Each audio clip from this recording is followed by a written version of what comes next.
समय पहले की बात है।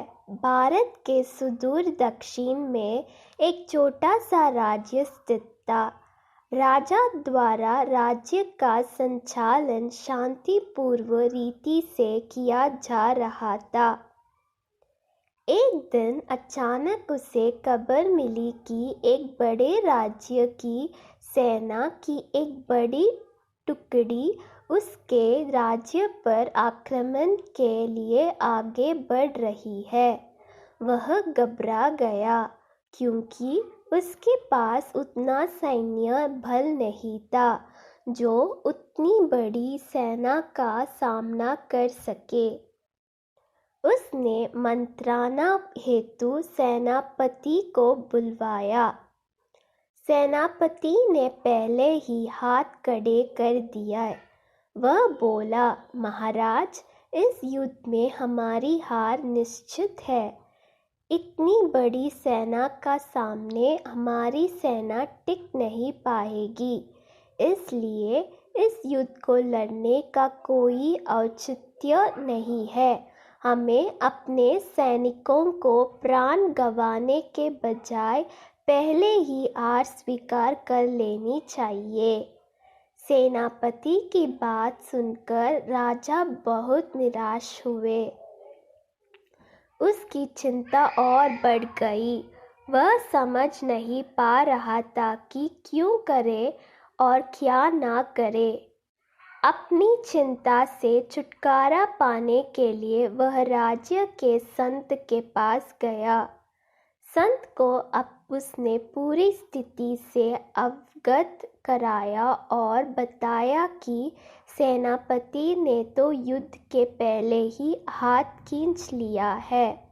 ये सुनकर संत बोले, राजन, ऐसे सेनापति को तो तुरंत उसके पद से हटाकर कारागृह में डाल देना चाहिए। ऐसा सेनापति जो बना लड़े हार मान रहा है, उसे सेना का नेतृत्व करने का कोई अधिकार नहीं है। किंतु गुरुवार, यदि मैंने उसे कारागृह में डाल दिया तो सेना का नेतृत्व कौन करेगा? राजा चिंतित होकर बोला, राजन, तुम्हारी सेना का नेतृत्व मैं करूँगा। संत बोले। राजा सोच में पड़ गया कि संत युद्ध कैसे लड़ेंगे। उन्होंने तो कभी कोई युद्ध नहीं किया है, किंतु कोई विकल्प ना देखा उसने संत के बात मान ली और उन्हें अपनी सेना का सेनापति बना दिया। सेनापति बनने के बाद संत ने सेना की कमान संभाल ली और सेना के साथ युद्ध के लिए कुछ कर दिया।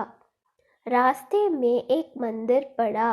मंदिर के सामने संत ने सैनिक को रोका और सैनिकों से बोले, यहाँ कुछ देर रुको, मैं मंदिर में जाकर ईश्वर से पूछकर आता हूँ कि हमें युद्ध में विजय प्राप्त होगी या नहीं। ये सुन सैनिकों ने चकित होकर पूछा, मंदिर में तो भगवान की पत्थर की मूर्ति है, वहाँ कैसे बोलेगी? इस पर सेना की कमान संभाल रहे संत ने बोला, मैंने अपनी सारी उम्र दैवीय शक्तियों से वार्तालाप किया है, इसलिए मैं ईश्वर से बात कर लूँगा। तुम लोग यहीं रुककर मेरी प्रतीक्षा करो। यह कहकर संत मंदिर में चले गए। कुछ देर बाद जब वे वापस लौटे तो सैनिकों ने पूछा, ईश्वर ने क्या कहा? संत ने उत्तर दिया, ईश्वर ने कहा कि यदि रात में इस मंदिर में प्रकाश दिखाई पड़े तो हमारी विजय निश्चित है। पूरी सेना रात होने की प्रतीक्षा करने लगी। रात हुई तो मंदिर में उन्हें प्रकाश दिखाई पड़ा। ये देख सेना खुशी से हुजूम उठी।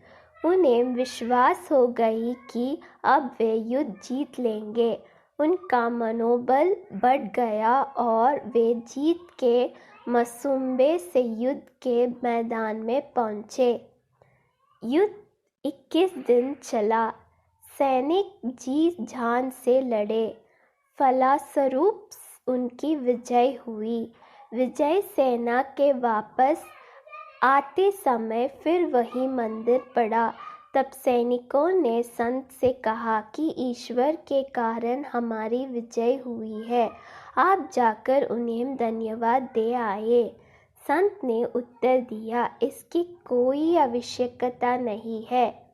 यह सुन सैनिक कहने लगे, आप कितने कृतज्ञ हैं। जिस ईश्वर ने मंदिर में रोशनी कर हमें जिता लाया, आप उनका धन्यवाद भी नहीं कर रहे। तब संत ने उन्हें बताया, उस रात मंदिर से आने वाली रोशनी एक दिए की थी और वह दिया मैं वहां जलाकर आया था। दिन में तो वह रोशनी दिखाई नहीं पड़ी, किंतु रात होते ही दिखाई देने लगी।